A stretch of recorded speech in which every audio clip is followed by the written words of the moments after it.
Welcome back to the Daily Drum on WHUR and Sirius XM Channel 141. This is the Insight segment. I'm Harold Fisher. Tonight we sit down for a conversation with Maryland Congressman Glenn Ivey from Medicare to why ICE refused to allow a group of Maryland lawmakers to visit a Baltimore ICE detention facility to what's the deal with the USDA in Beltsville. Plus, an update on efforts to provide some relief for federal workers. We will tackle those issues and much more. Let's get to the latest from Capitol Hill. Congressman Ivey, thank you so much for joining us for a conversation. Thanks for having me. Sure thing. Let us first talk about the Medicare town hall that you held this morning in Greenbelt. Just kind of run through what the purpose of that Medicaid town hall was. Well, I mean, there's sort of twofold. One is to make sure the public understands what's going on and what the impact of that big ugly bill is going to be. HR 1 that President Trump passed with no votes from Democrats in the House. And I think almost all of the Senate Democrats voted against it too, if not all, and a couple of Republican senators as well voted against it. Tillis from North Carolina in particular. So we want to make sure people understood the impact that could have. I mean, the bill cuts just under $1 trillion away from Medicaid coverage that the federal government had been providing. That's going to phase in over time. It's not going to happen immediately, although we're seeing some businesses start to make adjustments right away as well. And what that could mean is up to 17 million people could lose the types of medical and healthcare services that they get now. And that's intentional. And the other part of it that's intentional too is to delay the phase in of some of those cuts so that people won't see them happening until after the midterm election. So they've got a January 1, 2027 phase in date. So you know what's going on there. Well, one of the things that struck me was the employment requirement for Medicaid. And one of the panelists that you were sitting with made a comment about the notification every 6 months. Right. Now that happens, next year, but it is still obviously, an important thing. Obviously, on the face of it, those who are able to work, but maybe, underemployed and still need health care. Yeah. On the face of it, that certainly makes sense. But if we could kind of cut through some of the noise, if you can, for me, because there's still a lot of murkiness about who would lose their benefits and who would be eligible, for the benefits as a result of this tax and spend bill.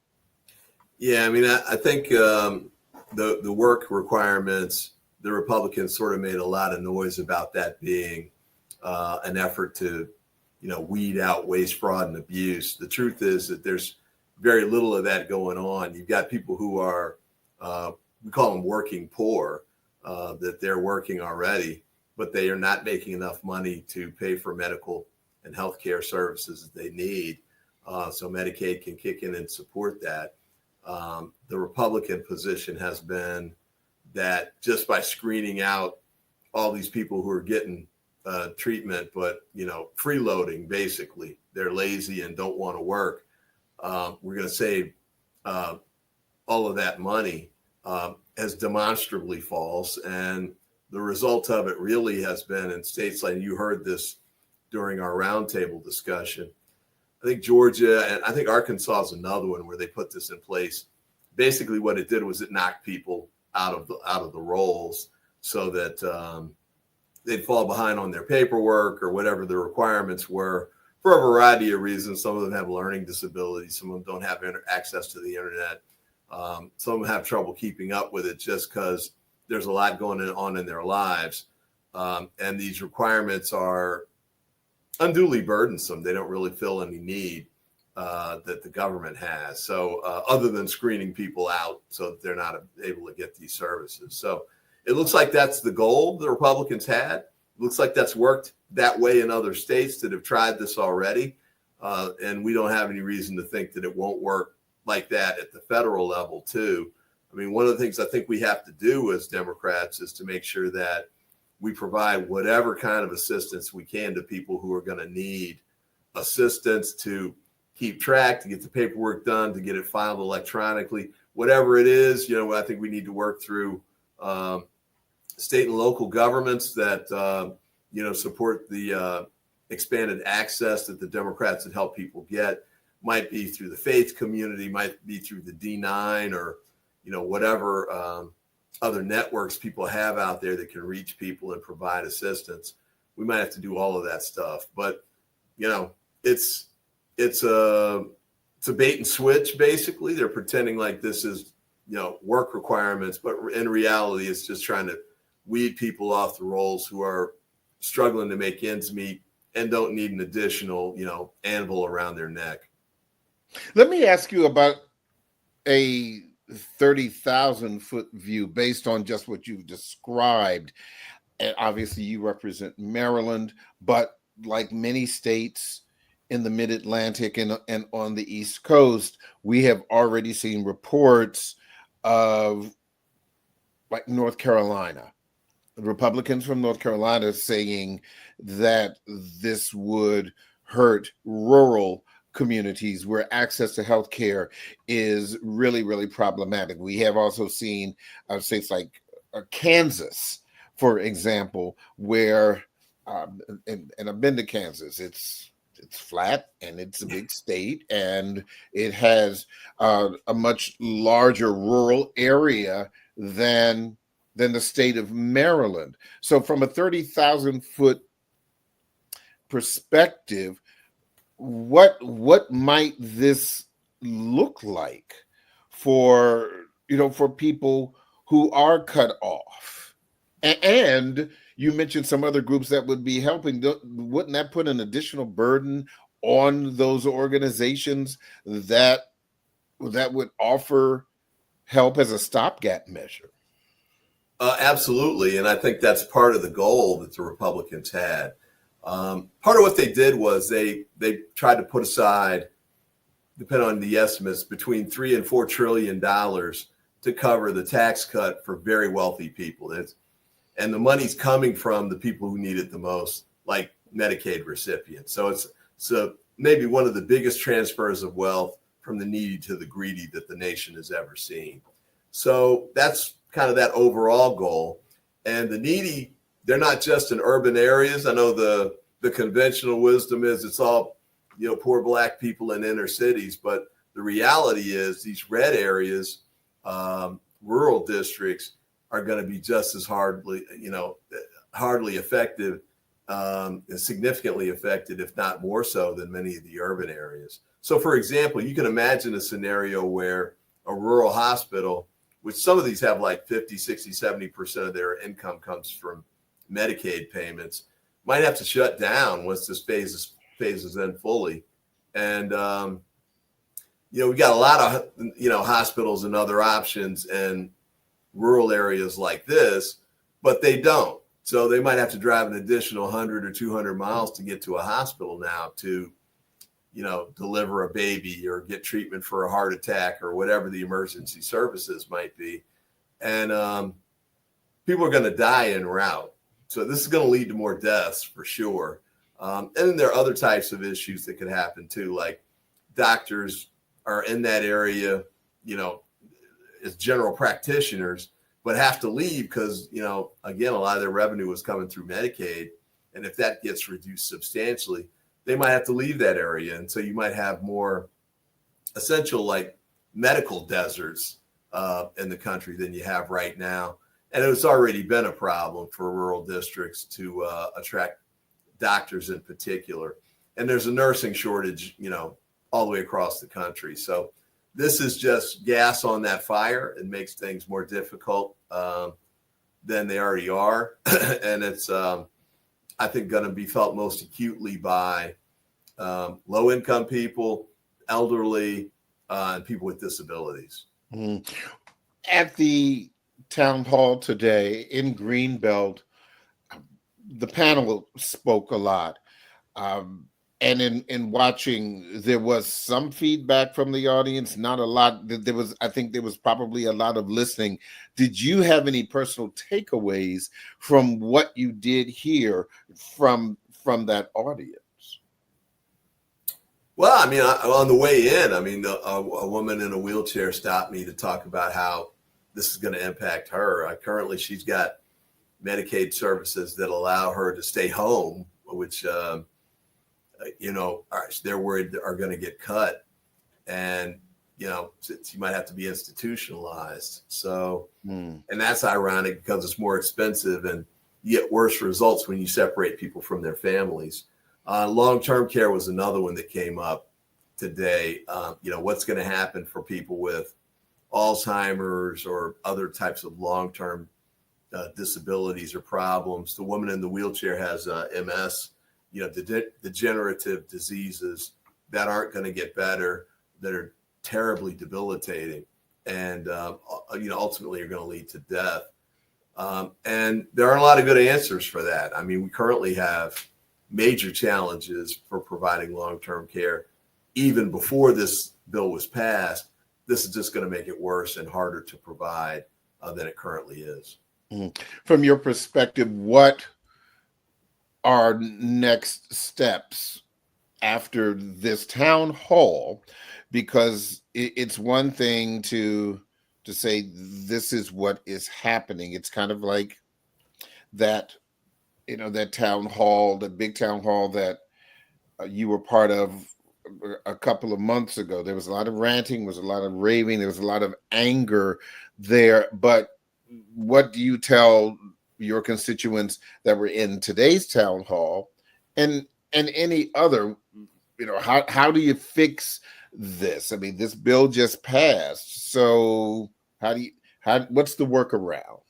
Well, part of it is the same answer, which is the midterm elections. I mean, I think if anybody doubted that elections have consequences, they understand it completely now, because the first 6 months or so of the Trump administration has been devastating, from whether it's Medicaid cuts, whether it's firing government employees unfairly, whether it's reducing services to veterans, the elderly, the disabled, low-income people. They've done it all, and they're going to keep trying to do even more of it as fast as they can. The only check on that can work on the long term is, having at least the House of Representatives, hopefully the House and the Senate, become Democratic. I mean, there's no two ways about it.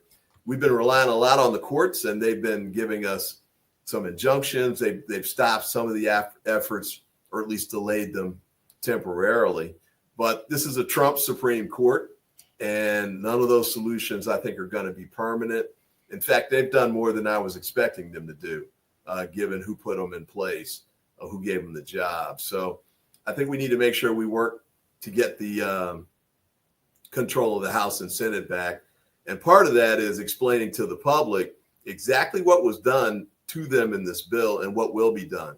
One of the things they did that I think they thought was a smart move was to delay the full rollout of the Medicaid cuts until January 2027, which is to say until after the midterm elections. But one of the things I think we need to do is make it clear to folks that you can cancel those cuts, but you've got to do it now. You've got to make sure you put Democrats in place who can reverse what they've done. Otherwise, it's still going to go into effect. So we need to use that against them. And it's also tremendously cynical for them to do that. It's dishonest and misleading for them to put that out there. Instead of standing there and being clear about what they've done and the impact it's going to have, and then standing for a re-election based on that record, they're trying to be slick and push it back till after the midterms. We can't let them get away with that. We got to hold them accountable for it. Then the other parts are going to be. Congressman, hold on 1 second, because I do have to take a quick break. Don't forget your point, and we will continue on the other side. Don't forget, you can hear this and every edition of the Daily Drum Inside segment via podcast on WHUR.com. The Original Quiet Storm with Raheem Devon is next on WHUR. This conversation continues on Sirius XM channel 141 and 96.3 HD2 in just a few seconds. Welcome back to the Daily Drum on Sirius XM channel 141. I'm Harold Fisher. We continue our conversation with Maryland Congressman Glenn Ivey about a variety of issues. Congressman, continue your point from the break, please. Yeah, I mean, the other part that we're going to see what we can do on, on that front is to make sure we can provide any other alternatives available to replace the services that are going to result, the cuts that are going to result from these bills that have been passed, and it's going to create a lot of holes in the federal network. So maybe the states can step in and help to fill those voids. I think it's going to be a challenge, though, to tell you the truth. As you know, here in Maryland, we've got a lot of resources that are pretty limited, and a lot of demands on what we've got, including sort of public education and public school system being top among them. And the cuts that are being made by the federal government are going to be, just in Maryland, going to be billions of dollars impacting us. So we're not going to be able to fill all of those gaps. And so there's going to be people who are just they're going to fall through the cracks, to be really, really candid about it. And that's what the Republican strategy is. Push the burdens off onto the states and localities, reduce the federal expenditures as much as possible, and whatever you save, you put it into the tax cuts for the wealthy. I do want to talk about the incident at the ICE facility in Baltimore, the Fallon Federal Building. You, Senator Angela Also Brooks, Congressman Kwesi Mfume, and others, a Democratic delegation of members of the House and Senate, tried to get into this facility and were not allowed. Specifically, you said that you sent a notice that you were coming, but not the date. And so explain how this works for people who don't understand what rights the members of the House and Senate of any party have to enter a federal facility. Well, as members of Congress, since we control the power of the purse and the money that is used to run any of these facilities, whether it's ICE or Bureau of Prisons or any other facility, we have a duty to inspect them to make sure the money's being spent correctly. And if we were told that there's a problem with the way the money's being spent, we have an even heightened responsibility to make sure we go and check it out, correct whatever needs to be corrected, and get it back on track. For this ICE facility in Baltimore, we got reports from people who had been detained there and released, many because they were picked up illegally. And they told us about substandard conditions in there, like, lack of access to medical treatment, lack of access to food, bad hygiene, sleeping on the floors, stuff like that, that just aren't acceptable, even in a prison context. So we went and, we had a right to go and just walk in, frankly, because like I said, we have an absolute duty to make sure we inspect these places and make sure they're doing well. And, a good inspection usually is an unannounced inspection. You give them time to sort of clean things up. You might not be able to see everything because they got time to hide it. But we gave them 7 days notice anyway.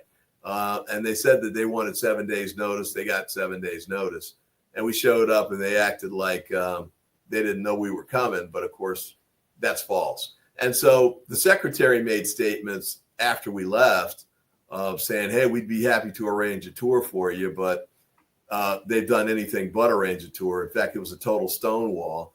And the irony was, I asked the assistant district director who came out, and I said, well, do these people have access to attorneys? And she said, yes.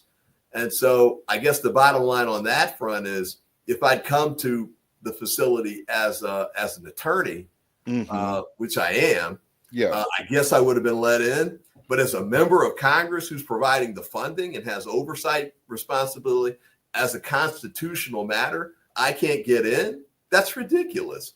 So when I went to El Salvador and didn't get let in, that wasn't surprised. It's a recent democracy, and I'm not an elected official in El Salvador, but in the United States of America, that's ridiculous. And all you can do is presume that they've got something to hide.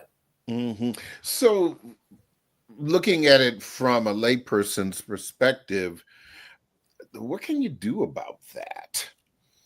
Well, we're looking at options, including continuing to press to get the access. But there have already been lawsuits that have been filed on this front, too. Some by people who were taken in there and detained illegally, and then they're filing suits. The groups of folks I mentioned a moment ago. We might file a suit as well on our own behalf to make sure that we get access. Because one way or the other, we're going to have to force them to let us in there. And that there are problems with what they're doing. A, they kind of slap stuff together. But B, they're scared to let anybody see it. And, sunlight is the best disinfectant. We've got to make sure that we get the light in there so the public can see what's going on, so we as members of Congress can see what's going on, and make sure we fix whatever the problems may be. Well, the first time that I heard about complaints from this facility was approximately 2 or 3 months ago on this program, where we interviewed an immigration attorney who was specifically addressing the needs of Black people who had been picked up, because obviously the Latino community is really kind of the low-hanging fruit when it comes to news, because these are the lion's share of those who have been picked up by ICE. But there are other people, including Black people from West Africa and the like, who have also been picked up. Their squeaky wheel is not quite as loud, but some of the things that you are saying have been corroborated by what this attorney was telling us about 2 or 3 months ago. And I don't think that a lot of people understand that this holding facility is in downtown Baltimore. And we've heard a lot about the Alligator Alcatraz and all of these other kinds of facilities, but this is right in the federal courthouse in downtown. Yeah, that's right. It's right across the street from the federal courthouse. And, it's a building where I'd been in there before many, many years ago. One of my prior bosses, when I worked on Capitol Hill, had a district office in that building. So I'm familiar with the building. I know it's got no business housing prisoners overnight, at least not where they are. And that may be part of what the problem is. But, I think it's critical for us to make sure we focus on making sure that whoever gets picked up, they all have due process rights under the Constitution.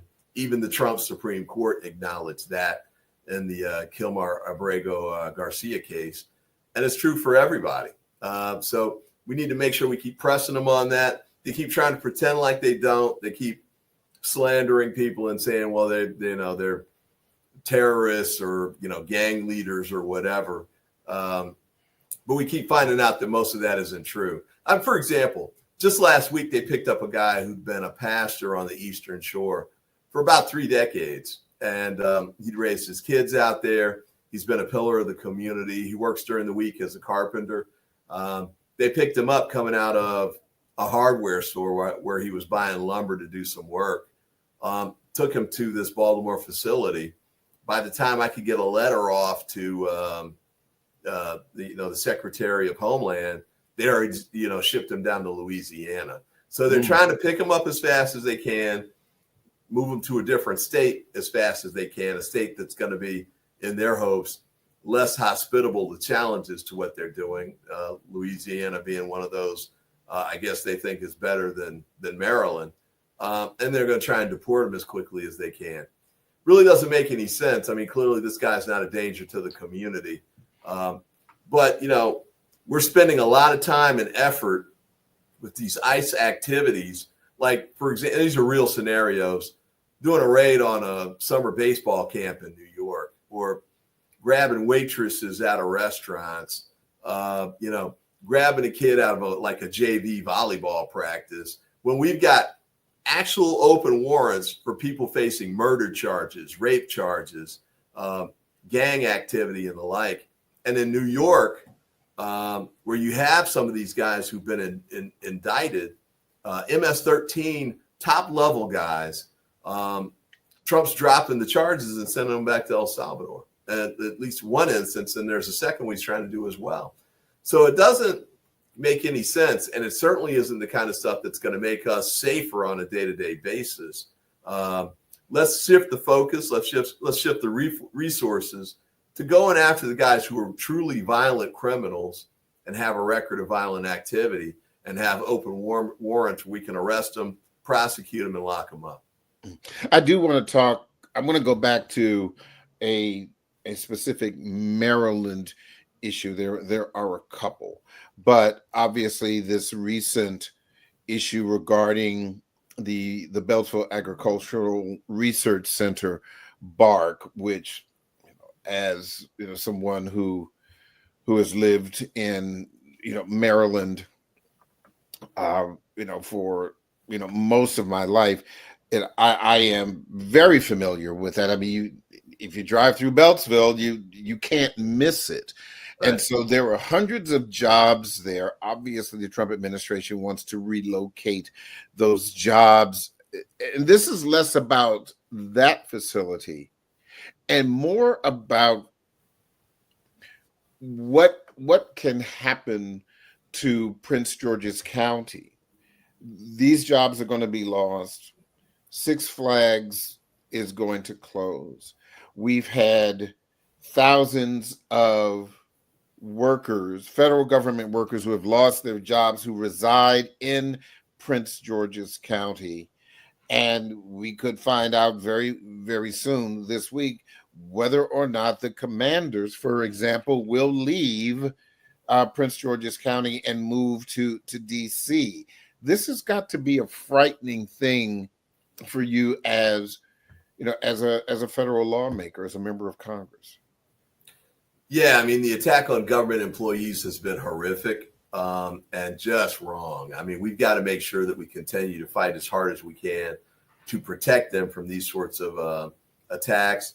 A lot of this based on court cases that are pending. Unfortunately, the Supreme Court did lift at least one of the injunctions that allowed the Trump administration to move forward with riffing some people.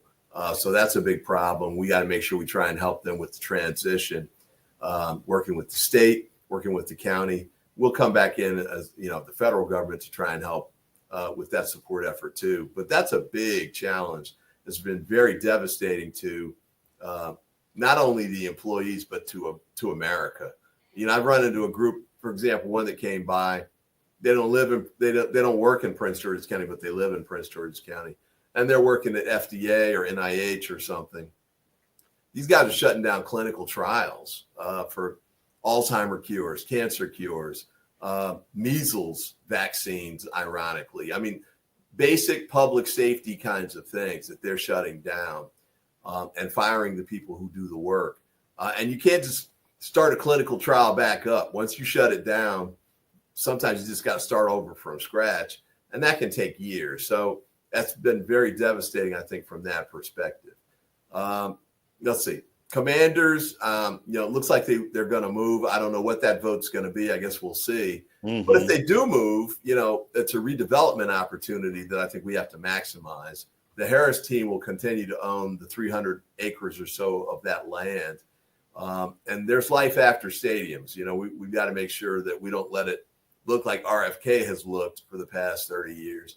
It's in the heart of Prince George's County. It's across the street from the new hospital. It's just down the road from the new county government center that we put in place.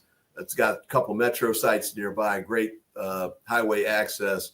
There are things that we can do if we redevelop that. It's going to take some time and effort and vision because they're going to keep playing there for at least another 4 or 5 years.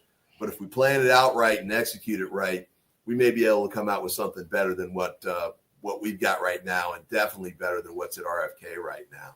Six Flags is going to be there's an auction process going on right now.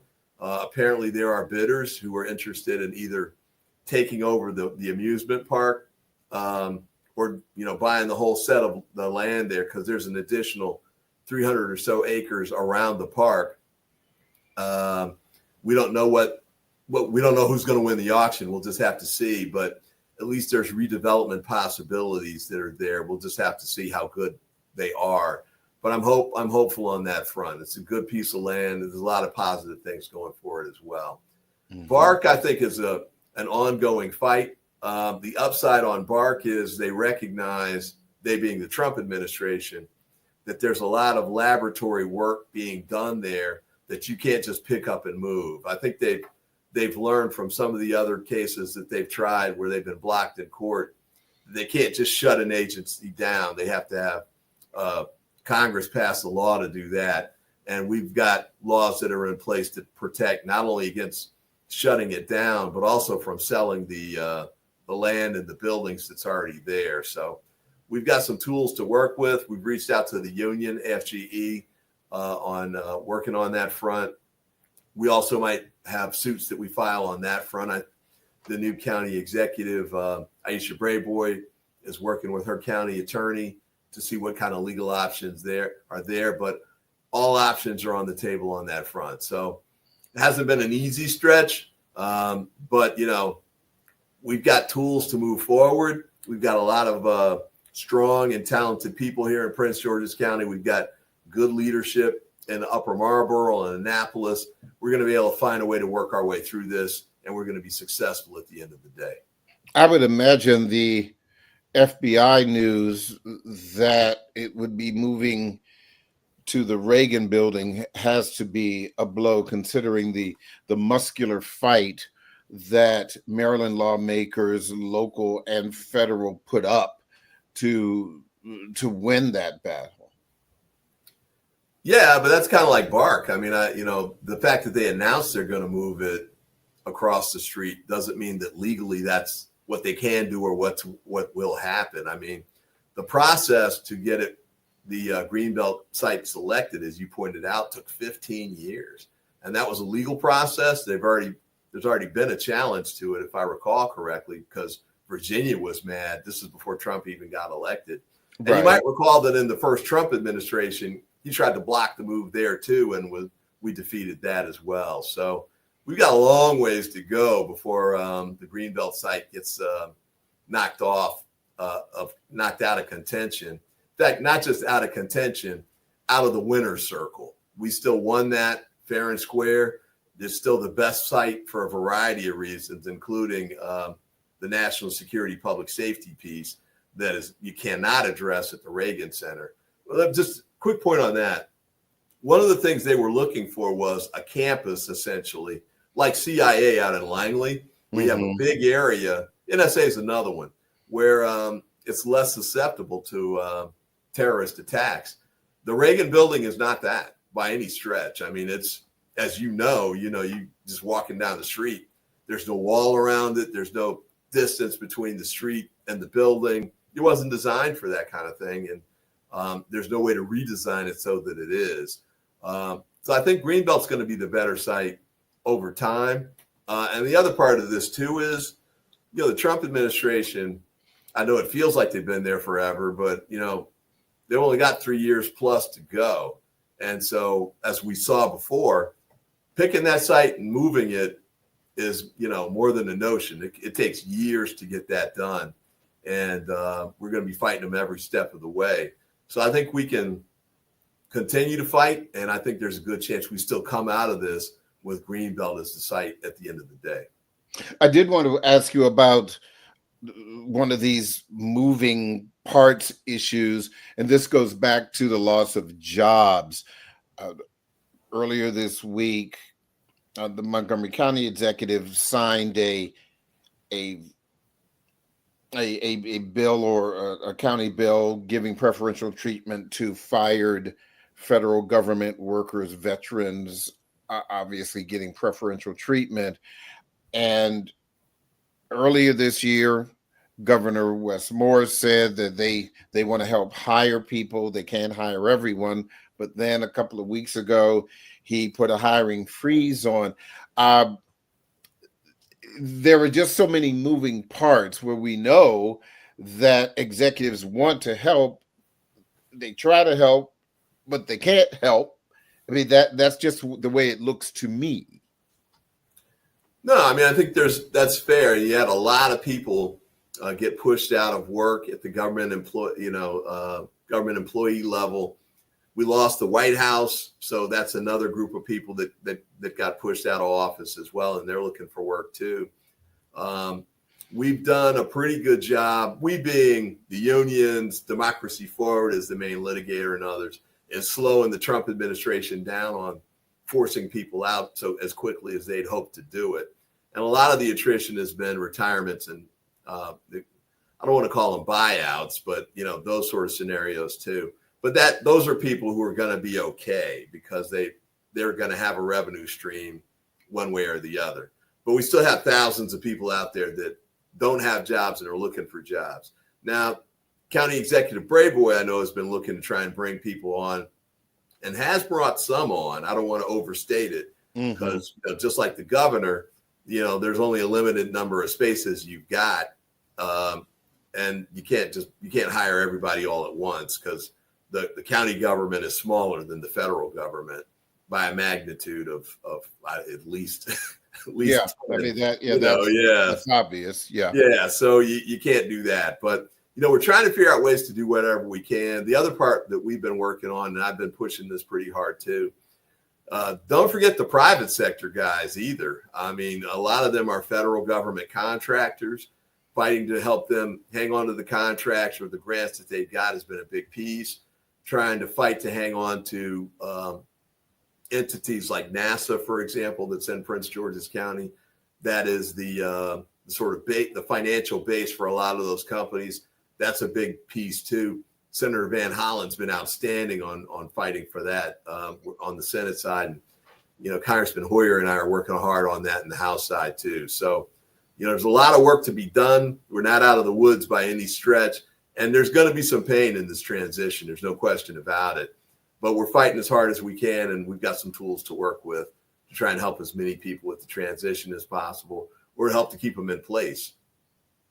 Finally, before I let you go, I want to ask you about this Jeffrey Epstein, Ghislaine Maxwell situation. I know you're not on the oversight committee, but certainly, again, another big piece with the moving parts, and there's been a lot of talk about people on the Republican side, their constituencies really wanting to hear about this. What about your constituents? Do they care about that? And if so, what have they said? And if not, what have you heard? Yeah, I think it's more of a thing for the MAGA base. I mean, this got played up, really ginned up by Trump and his MAGA manipulators. I don't want to be harsh about it, but that's what they did. I mean, they turned this into a big deal. And the chickens are coming home to roost now. They said they would release the files and the lists and all that stuff. And his attorney general said the list was on her desk. And, she did a press conference where people were running around with files in their hands, acting like there's stuff in there. Then all of a sudden she tells them that his name's in there, which we found out later. And then there's no list, and then there's no this and that, and they're not going to release it. And, it looks like a big cover up. And I think, just release the files, just put it out. Let's get to disclosure and transparency and let people decide for themselves. I guess my question is, have your constituents said anything to you about it? And do you believe that it is important? The only thing that I would say from a news perspective, and I'm old enough to remember, even though we know that the president is not accused of any wrongdoing. It just kind of reminds me of Watergate. And you're old enough to remember it was a drip. It was a drip. It took years for that to happen. And I'm not saying that something will happen, but it's just the drip, drip, drip, drip. It just seems to be reminiscent of the same. Yeah, I think that's right. And, another thing from Watergate, one of the big lessons was sometimes the cover up is the worst part. I don't know if that's the case here or not, but it clearly looks like a cover up, smells like a cover up, walks like a cover up. And the easy way to fix is just release the files. And suddenly he's, afraid to do that. Makes you wonder. Yeah. Maryland Congressman Glenn Ivey, thank you so much for your time. I appreciate it.